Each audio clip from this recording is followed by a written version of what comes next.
नमस्कार, मी डॉक्टर प्रशांत शिंदे.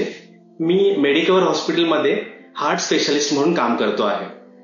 आज आपण एक अशा टॉपिकवर डिस्कशन करणार आहोत ज्याच्यामुळे आपण हृदयविकार टाळू शकतो.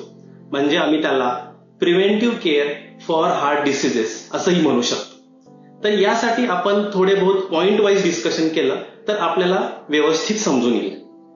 सगळ्यात महत्वाचं पॉइंट असतं की आहाराचं नियोजन. आपण आपल्या वयानुसार, आपल्या वजनानुसार आणि आपल्या कामाच्या स्वरूपानुसार आहाराचं नियोजन केलं गेलं पाहिजे. तरीही मी म्हणेन की हृदयरोग टाळण्यासाठीचं जे आपल्याला आहार आहे त्याच्यामध्ये आम्ही सांगताना हे सांगतो की आहारामधून स्निग्ध पदार्थ म्हणजे फॅट कमी करणं गरजेचं आहे. तंतुमय पदार्थ म्हणजे फायबर्स वाढवणं गरजेचं आहे. आहारामध्ये एक्स्ट्राचं मीठ जे आहे ते कमी करणं गरजेचं आहे आणि पाण्याची योग्य मात्रा घेणं हे गरजेचं आहे. दुसरा पॉइंट आहे व्यायाम किंवा एक्सरसाइज.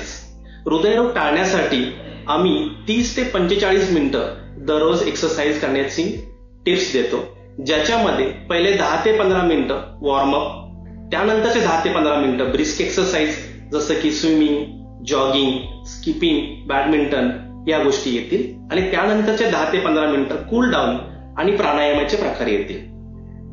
तिसरा पॉइंट आहे आपल्याला आपलं झोप आणि आपल्या तणावापासून मुक्तता. डेली 6 ते 8 तास साऊंड स्लीप म्हणजे चांगली झोपेची अत्यंत आवश्यकता असते. तसंच आपल्याला तणाव कमी करण्यासाठी ऍक्टिव्हली प्रयत्न करावे लागतील, जसे की काही वैयक्तिक तणाव असतील, कामाचे तणाव असतील. या तणावातून मुक्तता झाल्यास आपल्याला हृदयरोगापासून सुद्धा मुक्तता करू शकतो. चौथा पॉइंट आहे डी ॲडिक्शन किंवा व्यसन मुक्तता.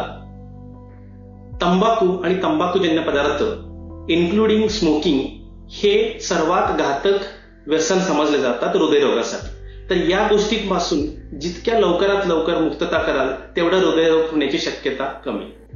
पाचवा मुद्दा आहे वजन कमी करणे किंवा वजन नियंत्रित करणे.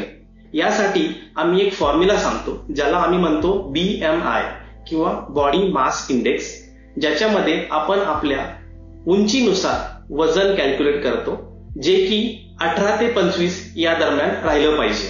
म्हणजे आपली उंची डिवायडेड बाय वजनाचा स्क्वेअर हा त्याचा फॉर्म्युला आहे. तो आपण अगदी एक फॉर्म्युलाचं जे कॅल्क्युलेटर आहे त्याच्यानुसार सुद्धा तयार करू शकतो किंवा काढू शकतो. सहावा मुद्दा आहे आपले बाकीचे आजार नियंत्रित करणे. जसं की एखाद्या पेशंटला BP आहे किंवा शुगर्स आहेत किंवा हाय कोलेस्ट्रॉल आहे, तर त्याची नियमितपणे चाचणी आणि त्याच्यावर व्यवस्थित नियंत्रण ठेवणे हेही तेवढंच महत्वाचं आहे. आणि सर्वात महत्वाचा पॉइंट म्हणजे काही प्रिव्हेंटिव्ह हेल्थ चेकअप्स पण करणं गरजेचं आहे. त्याच्यामध्ये आपले व्हायटल्स, काही ब्लडचे इन्व्हेस्टिगेशन्स आणि काही इमेजिंग इन्व्हेस्टिगेशन्स करणं गरजेचं आहे. व्हायटल्स म्हणजे हृदयाची गती, रक्तदाब किंवा ऑक्सिजन लेवल पणही म्हणू शकतो. काही ब्लड टेस्ट आहेत ज्याच्यामध्ये आपण म्हणू की शुगरची लेवल, कोलेस्ट्रॉल लेवल. काही किडनीच्या टेस्ट आहेत त्याला आपण RFT म्हणतो. काही लिव्हरच्या टेस्ट आहेत त्याला आपण LFT म्हणतो. आणि काही बेसिक इव्हॅल्युएशनच्या टेस्ट असतात ज्याच्यामध्ये CBC म्हणजे हिमोग्राम, थायरॉइड लेवल किंवा युरिक ऍसिड टेस्ट या सगळ्या गोष्टी इन्क्लूड होतात. हृदयासाठीची इमेजिंग जे असतात त्याच्यामध्ये आपण काही ECG, 2D इको आणि ट्रेडमिल टेस्ट ऍडवाइस केले जातात. कमीत कमी वर्षातून एकदा हे टेस्ट करणं अतिशय गरजेचं आहे, जेणेकरून एखादा आजार जर आला असेल तर तो आपण लवकरात लवकर पिकअप करू शकतो आणि त्याच्यावर लवकरात लवकर ट्रीटमेंट करून मातही करू शकतो. धन्यवाद.